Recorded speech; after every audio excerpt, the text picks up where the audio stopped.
You must build a 5-story building. And this is how you get your wealth and power. Now, the first thing you work on is economics. You started practicing group economics, making your money bounce in your own community 8 to 12 times before it leaves. The second floor is politics. Our people got that backwards. They want to get into politics before they get in the economy. Backwards as hell. You won't make it. You buy every politician with the money you made on the first floor. The third floor is your court system, your police system. You control the court system so they won't be getting 40 years in jail for having marijuana. Then the fourth floor is media. You take your money off the first floor and you buy media. Black folk own 35 thousandths of 1% in media. You don't own media, you can't communicate, can't organize, you can't motivate. The fifth floor is education. Education is a tool, just like a hammer and a saw. But you got to have an economy. See, when a kid graduates from school, the first thing you do, he should be able to go back to his own community and start building businesses and industries and drawing money into his community and hold it.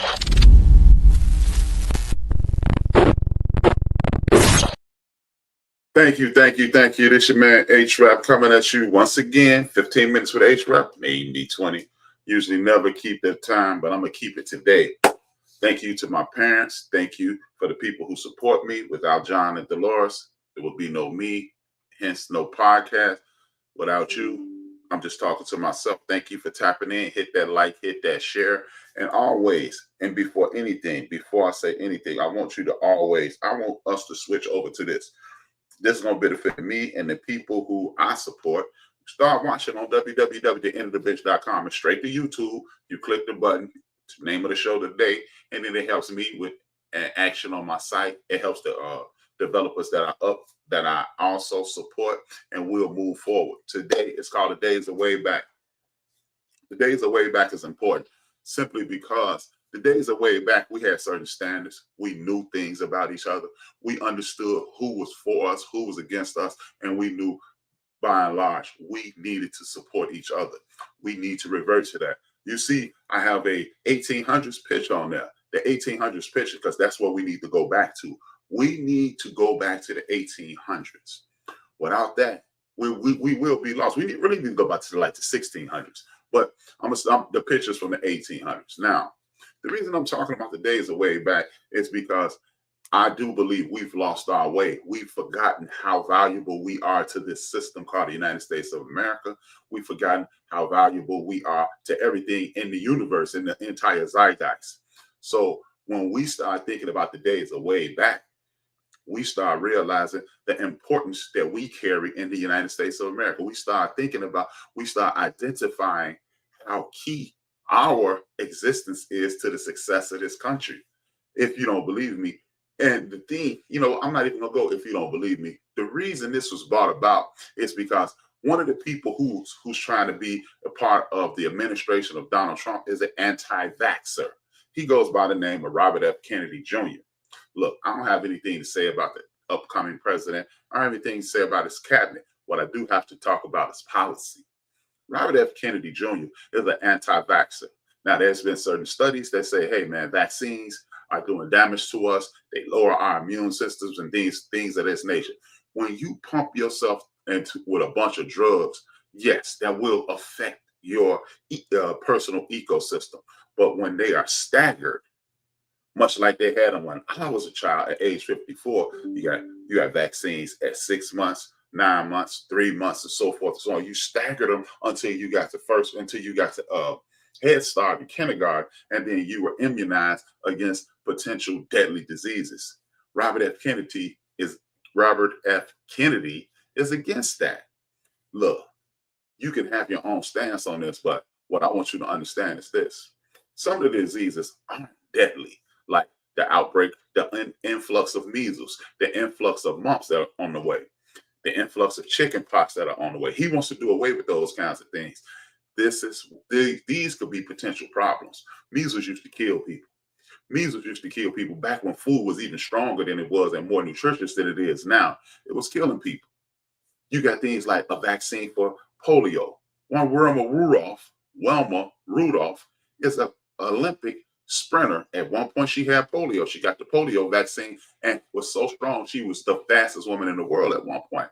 Understand what we're up against.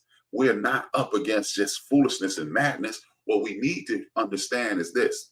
Back in the day, guess who created immunization? We did. Smallpox was destroying the Union Army, not the Union Army, the rebel army, but George Washington and a black man showed them how to immunize themselves. And guess what? They got rid of smallpox. They took off and won the war. We have been fixing this country time and time again for its entire existence. So what we have to do is grab hold to those things.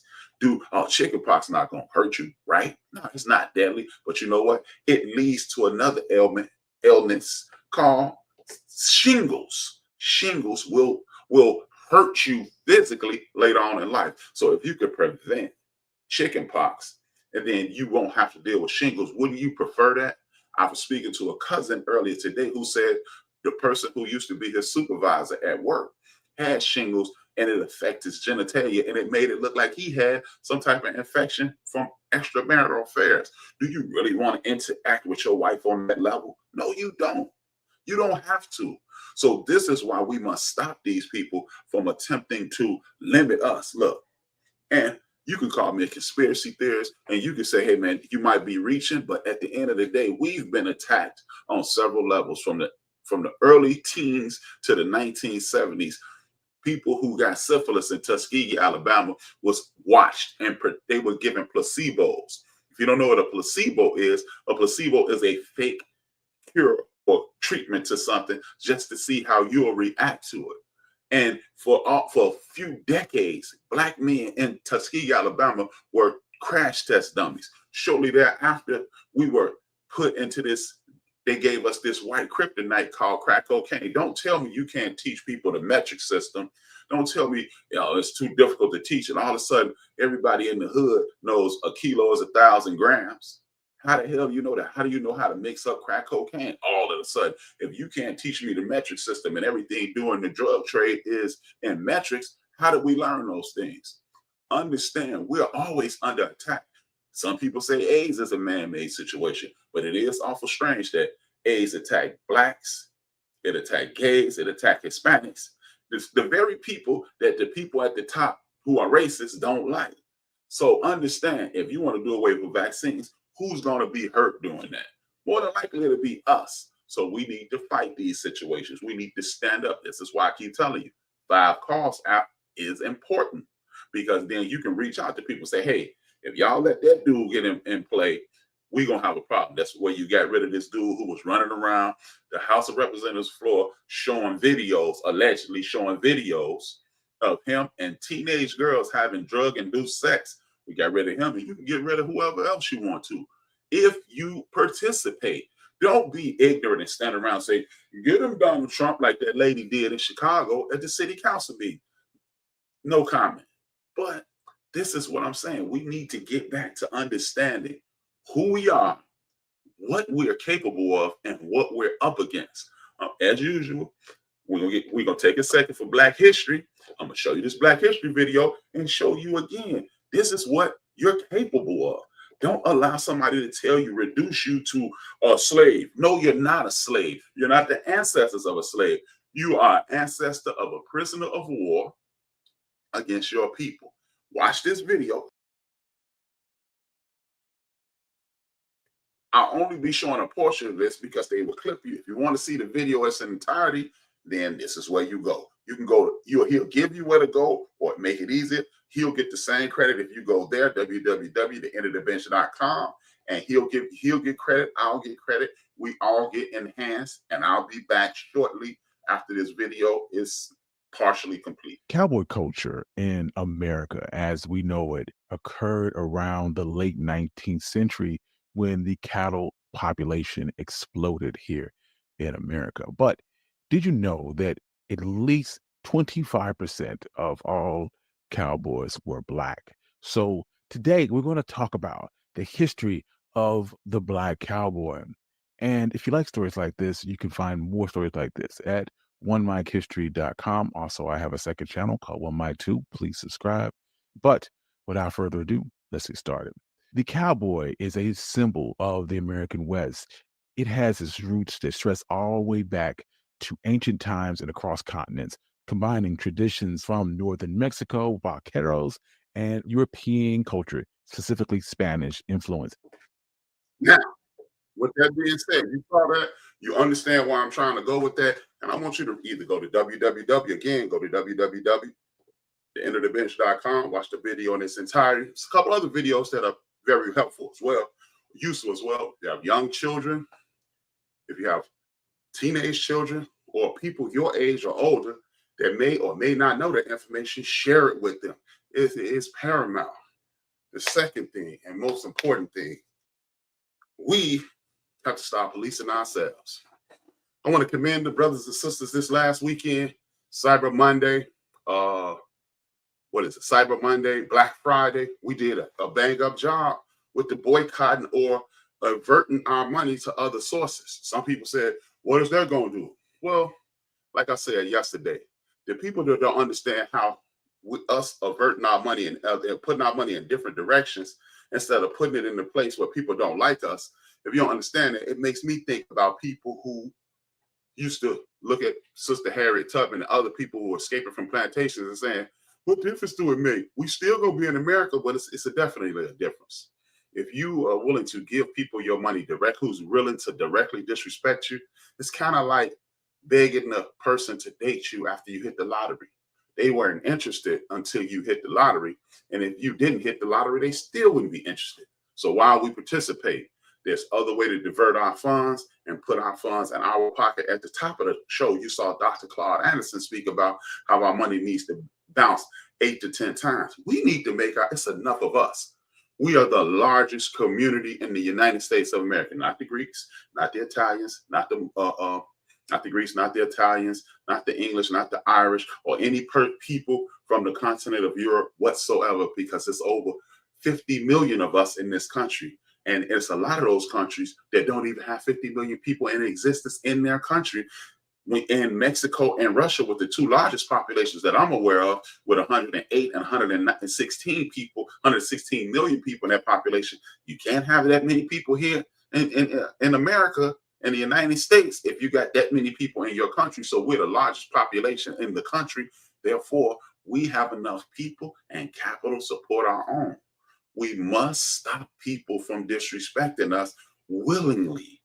Look, I remember a few years ago, well, it's a bunch of years ago, probably about 20 years ago at this point, when Michael Jackson had that song, They Don't Really Care About Us. They beat him from saying this K word that's detrimental to the Jewish community. I'm not going to say it because I don't want you saying that N word that's detrimental to my community.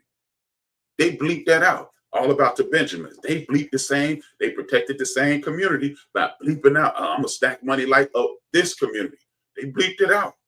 Anytime you say something about the LBGTQIE, you're going to have a problem. You're going to run the risk of being canceled. So why in the entire heck are we allowing people like Andrew Schultz to stand on stage and denigrate Black women? Oh, I'm just doing it in fun. No, you ain't going to talk about my mama in fun. Or you know what? Freedom of speech. You're right. Freedom of speech is a thing. Freedom of consequences is not. So what we need to do is stop allowing people to disrespect us and well, man, you know, he right. No, I don't care if you're right. You can say whatever you want to say about my mama, my daughter, my lady, my nieces, my cousins, or my homies. You can say what you want to say. But what we do in response is on you. We can no longer allow these people to say that. He attacked Black women about 2 months ago, and he did what he know what he's doing. So I'm gonna go and attack the Black community, and then they're gonna focus on me. They're gonna go to my website, and they're gonna come to my show, and they're gonna get mad and type in the comments, and I'm gonna get money because I disrespected this community that I'm living off of. DJ Vlad is another person who does that. I'm gonna say inflammatory things on Twitter. They're going to respond to me. They're going to come to Vlad TV and going to respond. I'm going to get the views for watching. I'm going to continue to make millions of dollars off this community. And then we're going to end up looking foolish while we make somebody rich because we're mad at them. No, what we're going to start doing, folks, is policing ourselves. We will no longer allow people to disrespect us, Black men, Black women, Black children, the Black community. No, you cannot say the N word without getting your ass whipped. Because back in the day, if you were brazen enough to do it, you need to be able to knuckle up. So that's what we're going to do, people. We're no longer, look, it used to be like back in the day, You used to dress up to get on the airport or get on the airplane. I'm not saying you got to dress up, but pajamas might not be the best look, because then you allowing people to think, oh, they're just like that. Do we care what other people think about us? No. But then you're going to approach my daughter, and then I'm going to smile on my mugshot, the little box in front of me.